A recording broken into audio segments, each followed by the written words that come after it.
بسم اللہ الرحمن الرحیم نحمده ونصلی علی رسوله الکریم عن علی بن ابی طالب قال قال رسول اللہ صلی اللہ علیہ وسلم اذا كان لیلۃ النصف من شعبان فقوموا لیلها وصوموا نہارها۔ احادیث مبارکہ کی روشنی میں شب برات کی کیا اہمیت ہے، اسی طرح شب برات کا روزہ رکھا جاتا ہے، اس کی صحیح حیثیت کیا ہے۔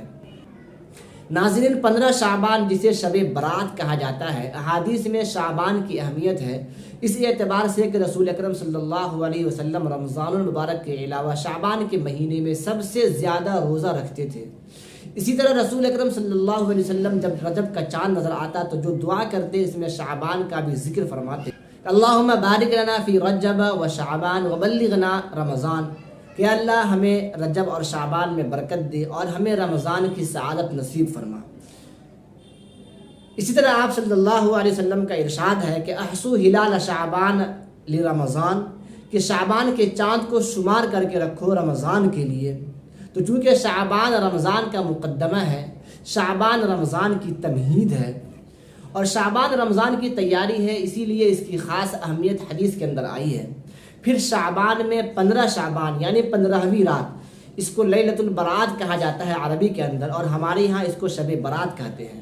یعنی یہ وہ رات ہے جس میں اللہ پاک خصوصیت سے دعائیں قبول فرماتے ہیں اور لوگوں کے گناہوں کو معاف کرتے ہیں۔ اس رات میں اللہ پاک کی رحمتیں کثرت سے نازل ہوتی ہیں۔ ناظرین، اس رات کے بارے میں بطور خاص حضرت علی رضی اللہ تعالیٰ عنہ سے حدیث موجود ہے۔ سنن ابن ماجہ کی روایت ہے، حدیث نمبر 1388 پر۔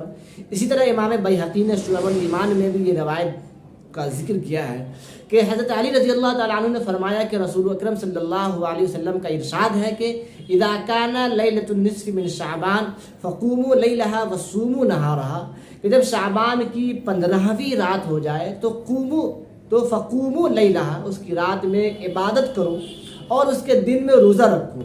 چنانچہ اس حدیث سے ثابت ہوا کہ 15 شعبان میں رات کی عبادت اور دن کا روزہ رکھنا چاہیے، مگر یہ کہ یہ عبادت اور روزہ رکھنا نہ سنت ہے اور نہ سنت مؤکدہ ہے، نہ فرض ہے اور نہ واجب ہے، زیادہ سے زیادہ اس کو مستحب کہہ سکتے ہیں۔ اب اگر کوئی بندہ شعبان کی رات کی عبادت نہ کرے یا دن کا روزہ نہ رکھے تو اس پر کوئی نکیر اور اعتراض نہیں ہونا چاہیے، نہیں کسی طرح کی کوئی ملامت۔ اگر کوئی عبادت کرتا ہے تو بہت اچھی بات ہے کہ اللہ پاک نے اسے اپنے سامنے جھکنے کی توفیق دی، لیکن اس رات کو قیام اجتماعی کرنا، نوافل کی جماعت کرنا، شور شرابہ اور اجتماعی محفلوں کا اہتمام کرنا، اسی طرح عبادت کے نام پر ہجوم بنا کر سڑکوں پر ہنگامہ آرائی کرنا، جیسا کہ شہروں میں خاص طور پر دیکھنے کو ملتا ہے، کسی بھی درجے میں صحیح نہیں ہے۔ خلاصہ کلام یہ ہے کہ انفرادی عبادت اور روزہ کا اہتمام کرنا چاہیے، اجتماعی کوئی بھی اعمال ایسا نہ کرے جو شریعت میں زیادتی کے زمرہ میں آ کر بدعت شمار ہونے لگے۔ ہمارے بہت سارے علماء کرام اور مشائخ اعظام سے اس رات کا قیام بھی ثابت ہے، رات کی اہمیت کے پیش نظر عبادت بھی ثابت ہے۔ اللہ تعالی ہم سب کو توفیق عطا فرمائے تو کرنی ضرور چاہیے۔ ہاں، ایک بات کا ضرور خیال رکھیں کہ بعض لوگ وہ ہیں جن کے بارے میں رسول اکرم صلی اللہ علیہ وسلم کا ارشاد ہے کہ اللہ تعالیٰ اس رات میں اس کی مغفرت نہیں کرتے اور نہ اس کی طرف نظر عنایت کرتے ہیں۔ اللہ پاک ہم سب کو اس فہرست میں شامل ہونے سے بچا لے۔ ناظرین، وہ حدیث ہے شعب الایمان البیہقی کے اندر موجود ہے، حدیث نمبر 3556، کہ نبی کریم فرماتے ہیں صلی اللہ علیہ وسلم کہ اتانی جبرائیل، کہ میرے پاس جبریل آئے، فقال، اور کہا کہ ھذہ اللیلہ، یہ رات یعنی لیلۃ النصف من شعبان، یعنی یہ 15ویں شعبان کی جو رات ہے، وللہ فیہا عتقاء من النار بعدد شعور غنم کلب۔ ناظرین، بنو کلب عرب کے اندر ایک قبیلہ تھا جو بکریاں کثرت سے پالا کرتے تھے۔ حدیث کا ترجمہ یہ ہے کہ اللہ پاک اس رات میں بنو کلب کے اندر جتنی بھی بکریاں ہیں اس کے بدن پر بال جو موجود ہیں، ان بالوں کے بقدر لوگوں کو جہنم سے نجات دیتے ہیں اور لوگوں کے گناہوں کو معاف کرتے ہیں۔ یعنی اس سے کثرت مراد ہے کہ ایک بڑی تعداد میں لوگوں کو جہنم سے نجات ملتی ہے اور لوگوں کے گناہوں کو معاف کیا جاتا ہے۔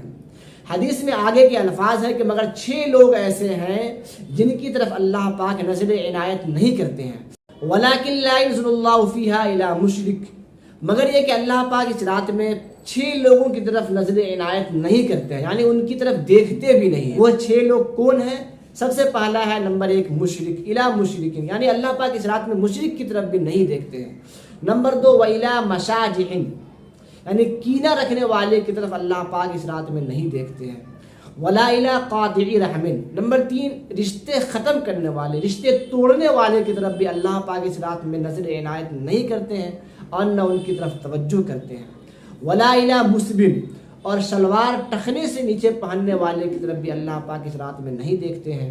ولا الی عاقل لوالدیہ، اور ماں باپ کی نافرمان کی طرف بھی اللہ پاک اس رات میں نظر عنایت نہیں کرتے ہیں۔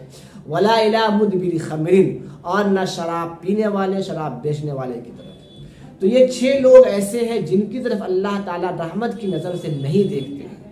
ناظرین، کس قدر افسوس کی بات ہے، کس قدر محرومی کی بات ہے اور کس قدر دکھ کی بات ہے کہ اس رات میں بھی انسان اللہ تعالیٰ کی نظر رحمت سے محروم ہو جائے اور انسان کی مغفرت نہ ہو سکے۔ اس لیے ہمیں اہتمام کرنا چاہیے، ہمیں شرک سے بچنا چاہیے اور ان 5 اعمال سے اللہ ہماری حفاظت فرمائے۔ ناظرین، یہ رہی شب برات کے تعلق سے مختصر سی تفصیل۔ اللہ پاک ہم سب کو عبادت کی توفیق عطا فرمائے، ہم سب کی مغفرت فرمائے اور جتنے ہمارے آباء و اجداد اس دنیا سے چلے گئے ہیں سب کی مغفرت فرمائے، سب کی قبروں کو نور کی روشنی سے معطر اور منور فرمائے، آمین۔ یہ ویڈیو آپ کو اچھی لگی ہے تو لائک کر لیجئے گا اور چینل کو سبسکرائب بھی کر لیجئے گا۔ خدا حافظ۔